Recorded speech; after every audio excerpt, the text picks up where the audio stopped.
चांगला अध्यक्ष महोदय देर आए कंजूसी के साथ आए लेकिन आए तो सही। जे तृतीयपंथींचं जे धोरण असतं ते अजिबात जाहीर झालं नाही, आमच्यापर्यंत ते पोहोचलं नाही अध्यक्ष महोदय।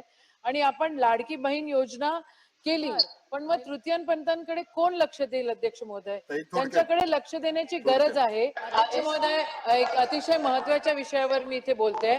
अध्यक्ष महोदय, सरकारने लाडकी बहीण योजना काढली, चांगला अध्यक्ष महोदय देर आए कंजूसी के साथ आए लेकिन आए तो सही।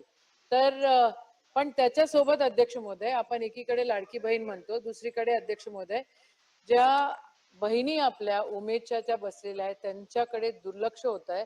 आपल्या माध्यमातून आम्ही सरकारला आवाहन करतो की तिथे जावं आणि त्यांच्या वेतनवाढीचं आणि त्यांच्या सुरक्षितेचं, त्यांच्या जॉबचं काय आहे, नोकरीचं ते बघावं। अध्यक्ष महोदय, तिसरा विषय असा आहे की आपण महिला धोरण जाहीर केलं, पण त्याच्यासोबत जे तृतीयपंथींचं जे धोरण असतं ते अजिबात जाहीर झालं नाही, आमच्यापर्यंत ते पोहोचलं नाही अध्यक्ष महोदय। आणि आपण लाडकी बहीण योजना केली, महिलांसाठी केली, त्याच्यासाठी आभार, पण मग तृतीयपंथांकडे कोण लक्ष देईल अध्यक्ष महोदय? त्यांच्याकडे लक्ष देण्याची गरज आहे। एसटीचा प्रवास जे तृतीयपंथी करतात त्यांना देखील, कारण त्यांना खूप गरज आहे, त्यांची अवस्था चांगली नसते, फायनान्शियली इकॉनॉमिकली ते फार डाऊन ट्रॉडन असतात अध्यक्ष महोदय।